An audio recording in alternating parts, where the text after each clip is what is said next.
Mungkin kami ucapkan terima kasih kepada Pak Mengajari karena telah berkontribusi memberikan pengalaman, memberikan ilmu dan inspirasi khususnya kepada komunitas dari berbagai elemen bangsa yang ada di Lopis Mami. Mudah-mudahan ilmu-ilmu yang diberikan bisa menjadi inspirasi, ya, memotivasi dan memberikan semangat untuk menguatkan bagaimana untuk menjadi pengusaha yang tidak takut untuk berbuat, sehingga dengan seperti itu semakin banyak pengusaha-pengusaha muda yang akan tampil. Kami melihat mungkin Pak Ajari bisa memberikan ilmu atau bekal khususnya bidang entrepreneur sebagai seorang pengusaha, karena kan beliau sudah tahu, sudah memiliki pengalaman, ya, sebagai seorang pengusaha.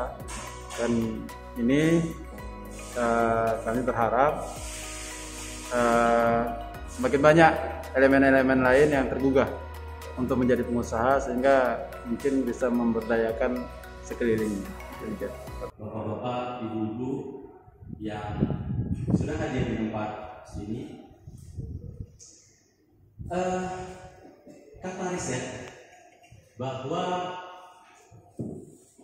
gelombang alfa dapat mempengaruhi materi yang disampaikan oleh seorang narasumber, sehingga pelajaran waktu TK mungkin masih kita ingat sampai sekarang.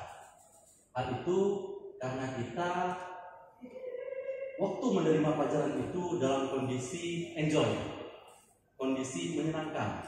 Itulah gelombang alfa. Dan riset juga membuktikan bahwa stres itu disebabkan oleh 3 hal. Hal yang pertama adalah sering sariawan. Yang kedua, sering sakit perut. Dan yang ketiga, sering ngantukan. Jadi kalau ada sahabat sekalian di sini yang saat ini ngantukan, berarti itu sedang, bukan saya bilang, Bapak bilang ya. Dan riset di Australia juga mengatakan bahwa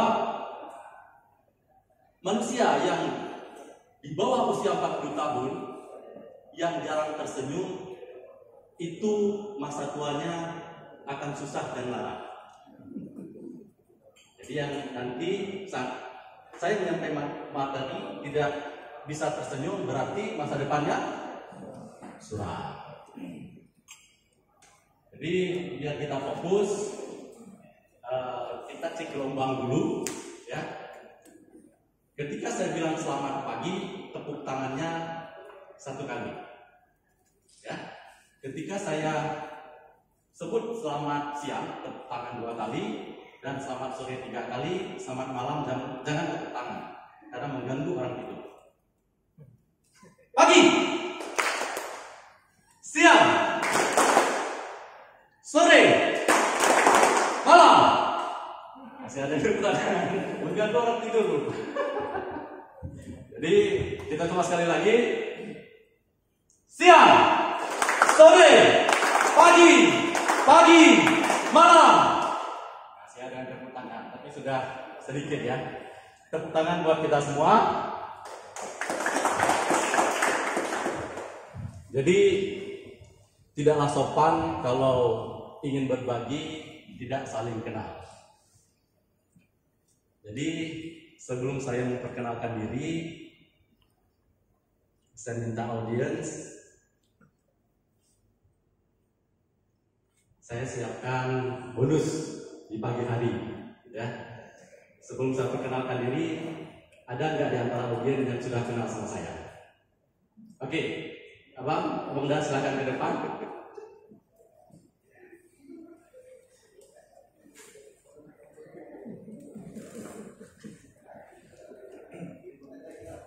Saya minta Abang Da sampaikan secara singkat uraian tentang diri saya. Kalau memang Abang Da kenal sama saya. Assalamualaikum warahmatullahi wabarakatuh. Waalaikumsalam. Nama saya Saiful, anggota Korem. Saya ingin menyampaikan referensi singkat dari Bang Azhari. Setahu saya, beliau pimpinan Binsar RSA, nama Azhari.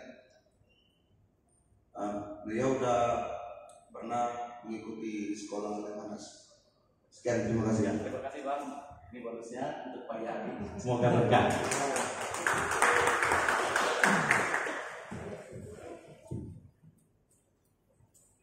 Jadi izinkan saya memperkenalkan diri terlebih dahulu.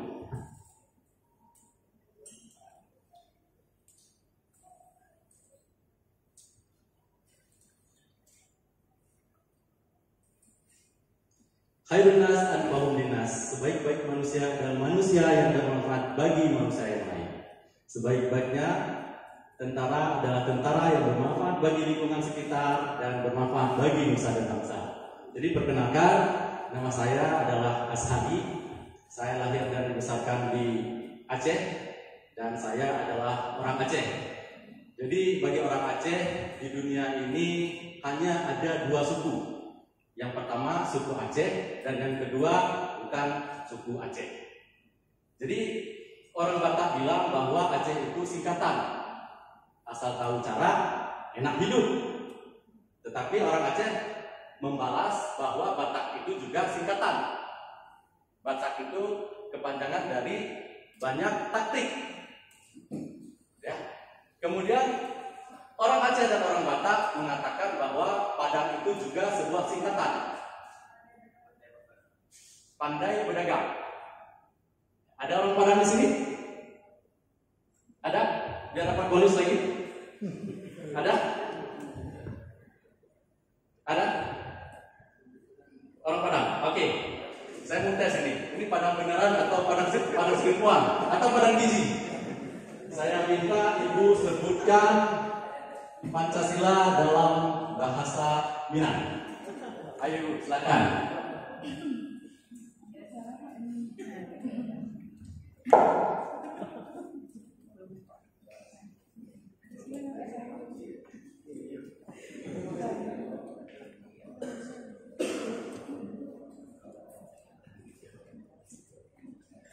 Pancasila, Bu.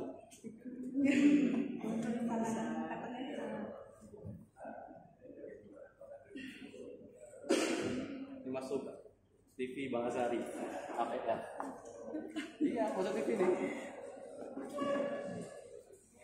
Assalamualaikum warahmatullahi wabarakatuh. Salam. Satu, Tuhan yang Maha Esa.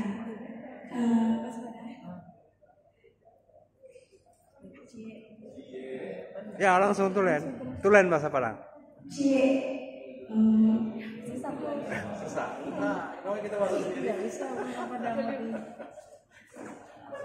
Susah bilangnya Pak. Satu aja. Cie yang Maha Esa. Pakai ini dikerasin soalnya. Cie yang Maha Esa. Dua, ketuhanan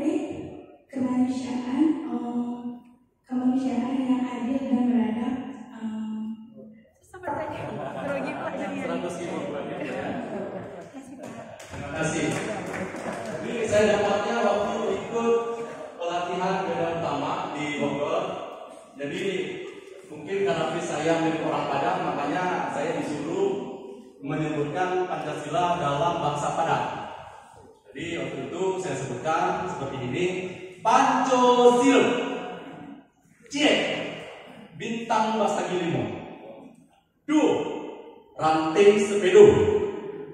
Tiga, baringin dua. Ampet, kerbau peliharaan gitu. Lima apa? Padi makanan itu kampek pemalu padi itu. Tepuk tangan bagi kita semua. Jadi hal ini dibantah oleh Pak Haji Romai Rama dulu waktu kita mungkin masih kecil, beliau menyampaikan bahwa di Indonesia ini bukan hanya suku Aceh dan non Aceh, tetapi ada beragam macam suku. Seperti lagu beliau, 135 juta penduduk Indonesia, terdiri dari banyak suku bangsa, itulah Indonesia. Ada Jawa, Aceh, dan banyak lagi yang lainnya. Itu kata Pak Haji Romai Rama. Dan Jawa itu merupakan juga sebuah singkatan. Jawa itu singkatan dari jalan-jalan wae. Jadi makanya orang Padang orang Jawa banyak yang jual bakso keliling, jual sayur keliling, jual jamu juga keliling. Dan Sunda itu juga kata orang Jawa singkatan suka daun. Makanya orang Sunda itu banyak yang jadi tentara. Karena tentara itu kalau dari orang Sunda dilepaskan ke hutan tanpa dikasih bekal bisa hidup ya. Jadi lama-lama hutan itu bisa habis daunnya karena dimakan oleh orang Sunda. Jadi kegiatan sehari-hari saya di klinik Vita Rosea adalah sebuah perusahaan PT. Di sana ada klinik, ada sekolah, ada pabrik garam, ada outsourcing dan macam-macam yang lainnya. Next. Hari ini saya diminta untuk menyampaikan sebuah materi yaitu kewirausahaan. Hari ini, kenapa kita tidak menjadi pengusaha? Ya. Dan selama Indonesia merdeka 76 tahun sampai hari ini, Indonesia masih disebut sebagai negara berkembang, belum mencapai grade negara maju. Ada yang tahu kenapa Indonesia masih disebut negara berkembang? Ada 100.000 lagi? Ada? Bagi adik-adik mahasiswa, ada yang tahu? Kenapa Indonesia sampai 76 tahun masih disebut negara berkembang, belum negara maju? Ada yang tahu?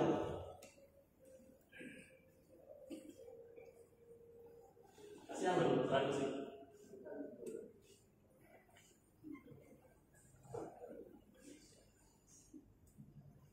Sampai-sampai karena kita negara berkembang, kita harus belajar banyak bahasa.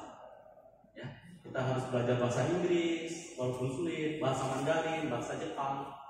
Padahal orang Jepang sendiri, orang Korea sendiri, dia tidak pernah bisa berbahasa Inggris. Dan apa kata kita ketika orang Jepang, orang Korea, orang Prancis tidak bisa berbahasa Inggris?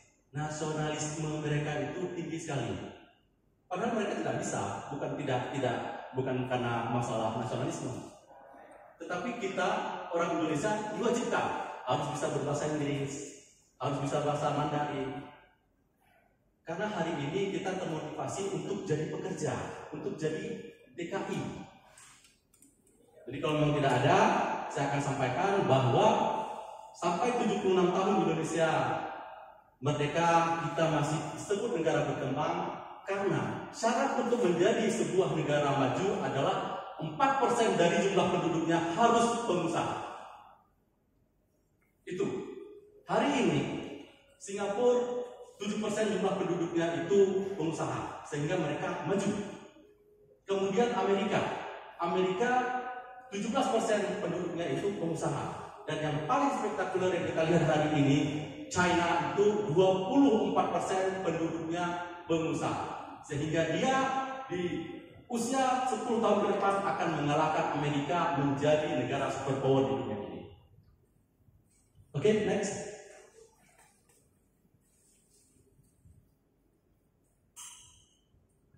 Jadi, kenapa kita tidak menjadi seorang pengusaha?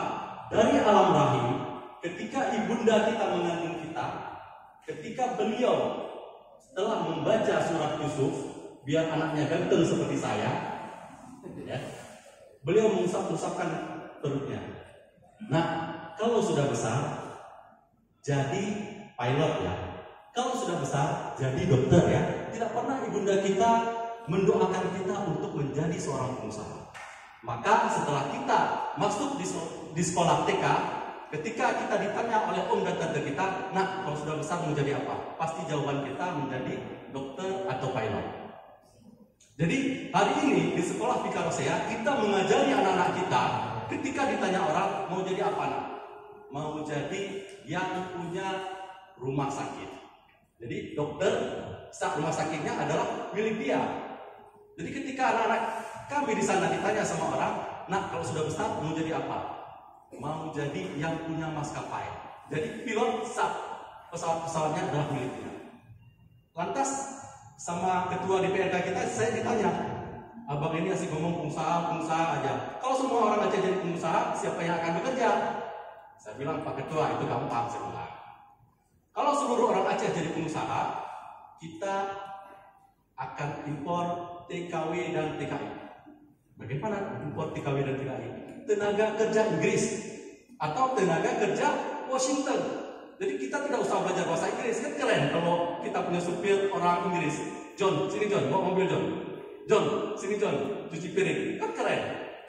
Karena orang Aceh itu kalau disuruh belajar bahasa Inggris itu susah sekali. Jadi biar mereka aja yang belajar bahasa Aceh atau bahasa Indonesia. Oke, next.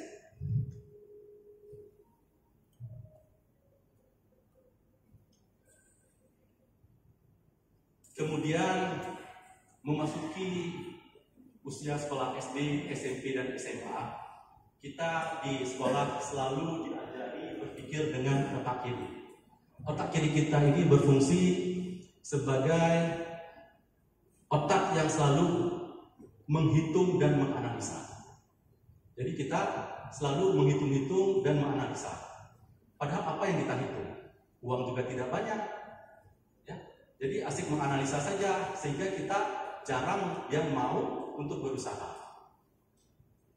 Padahal kalau kita berpikir dengan otak kanan, 80% keberhasilan seseorang di dunia ini karena tingkat kecerdasan emosionalnya itu tinggi.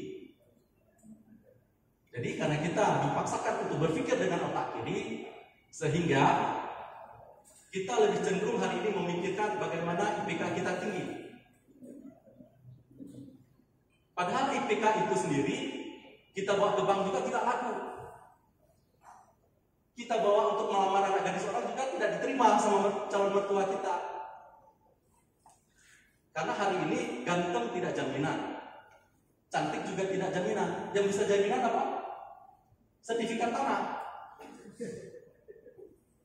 Jadi tidak ada guna kalau hari ini kita ganteng, tampan, tidak ada guna. Apalagi kalau kita mempunyai IPK tinggi, nggak ada guna hari ini.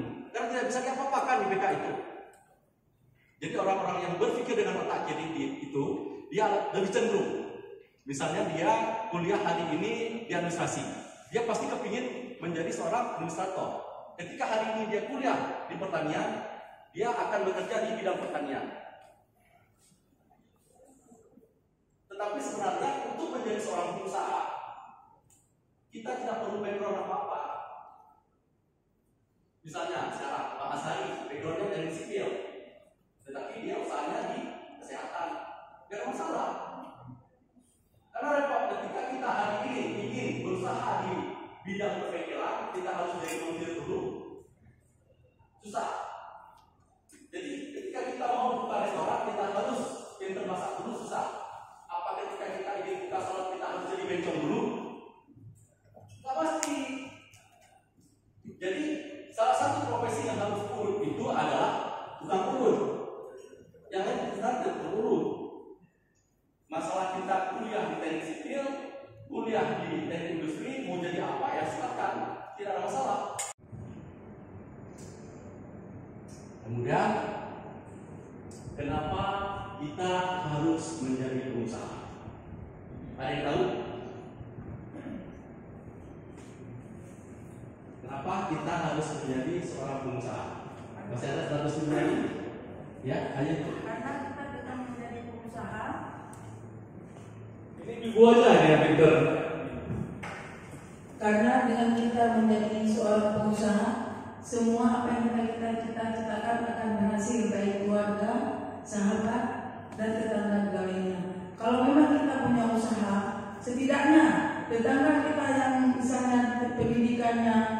tamatan SMP, dia juga bisa kita ajak bagi-bagi rezeki untuk membantu kita berusaha dan menghasilkan uang. Dan mungkin dengan dia belajar berusaha, suatu saat dia akan berhasil, dia bisa mendirikan usahanya sendiri. Jadi perkembangan dari kita jadi pengusaha bisa membantu yang lain untuk bisa berusaha demi income keluarga. Terima kasih. 100.000 buat Ibu Aini.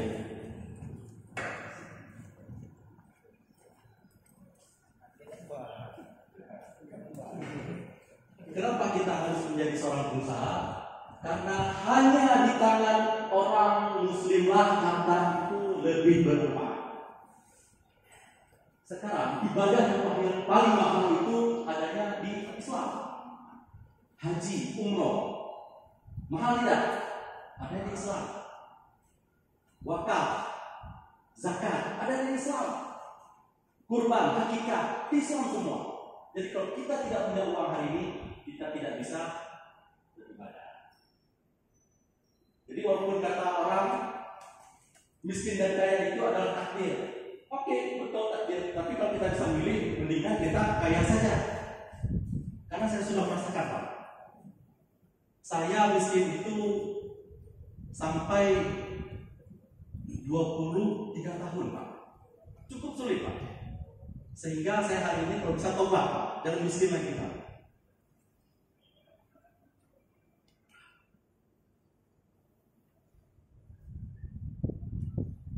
Kemudian dengan harta yang banyak, kita bisa berfungsi sosial, bermanfaat bagi orang-orang sekeliling kita. Karena di Timur Tengah ada sebuah contoh yang dicontohkan oleh Allah.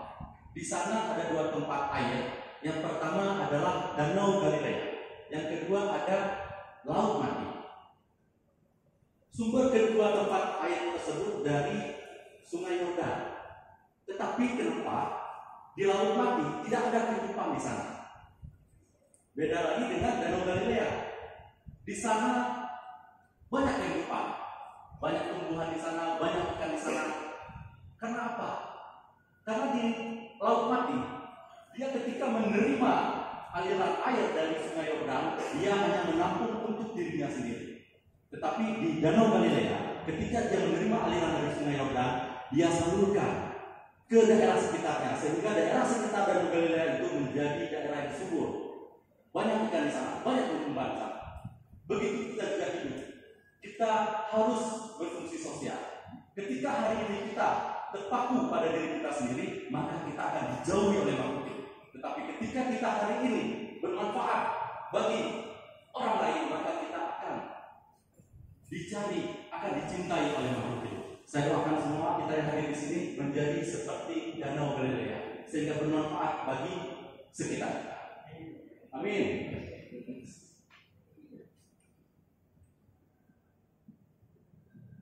Kemudian yang ketiga, bagaimana cara menjadi seorang pengusaha. Saya di sini ada 4 tips.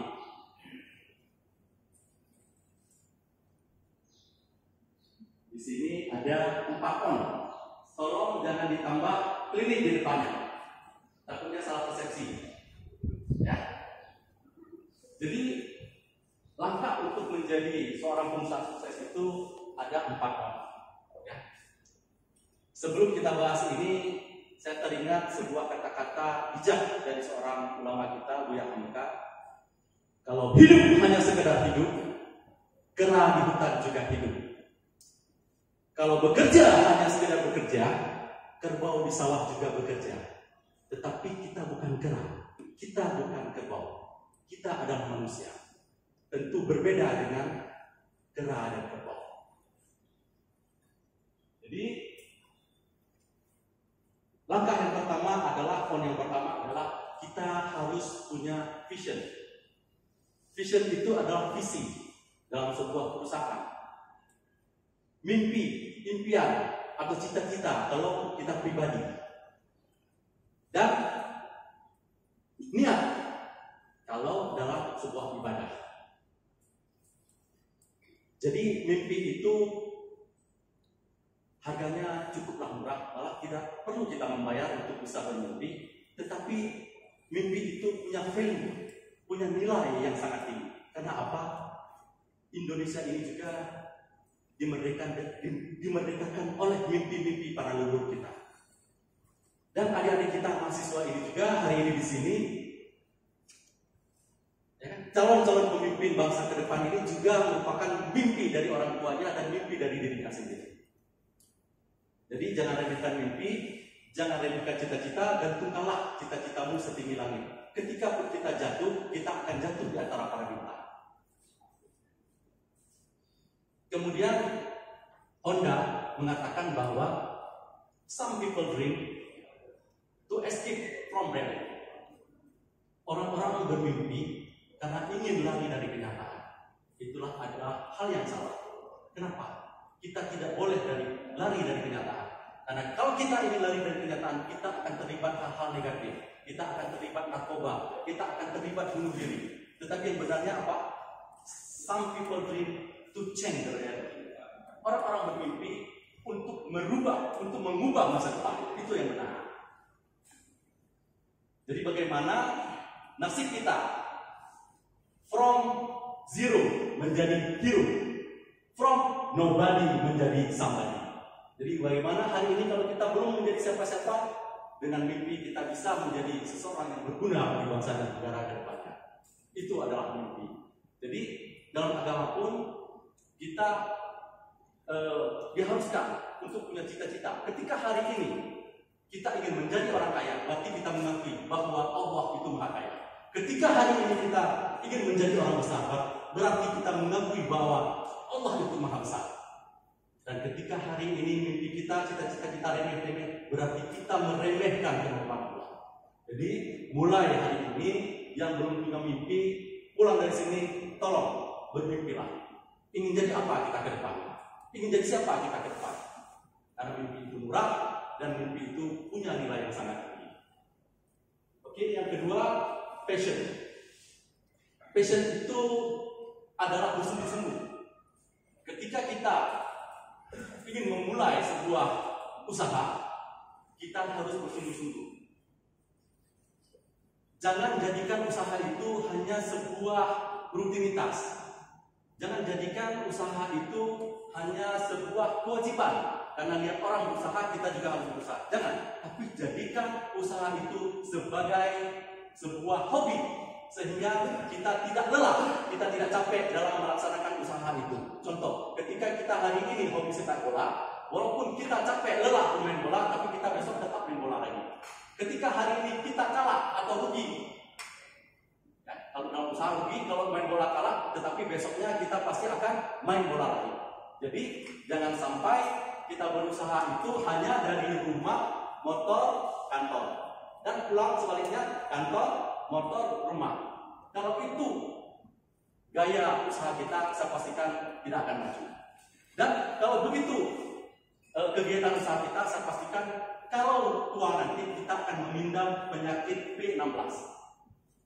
Penyakit P16 itu adalah pergi pagi pulang petang, patah peot, pinggang pegal, kepala pusing, pendapatan pas-pasan, pajak pula, pensiun penyakitan. Jadi saya doakan jangan sampai kita yang ada di sini mengidap penyakit P16 tadi. Jadi hanya melaksanakan sebuah rutinitas saja. Tetapi jadikanlah hidup kita ini berguna dan bermanfaat, sehingga apa yang kita harapkan dari usaha kita itu bisa tercapai. Kemudian action. Ada quote dari saya, ilmu tidak akan merubah hidup kita, tetapi berbuat dengan ilmu, makanya kita akan berubah. Jadi ilmu itu tidak akan ada gunanya bagi kita ketika kita tidak action dengan ilmu. Jadi orang-orang yang berilmu itu biasanya kalau mau maju dia harus punya mindset enter, bukan entar. Jadi ketika ada peluang, enter dia akan lakukan itu. Ketika ada kesempatan, enter untuk membuat pekerjaan itu atau usaha itu. Jangan menggunakan mindset entar. Ini lagi COVID, ya. kita nggak bisa kemana-mana. Jadi ada peluang dengan jualan online kita bisa meraup keuntungan yang lebih besar. Tapi hal itu kita sampaikan, entahlah, tunggu keadaan aman baru kita berusaha. Ketika ada peluang lain juga kita selalu bilang, entahlah, tunggu dulu. Kalau itu yang ada di pikiran kita, kita tidak akan maju menjadi seorang pengusaha.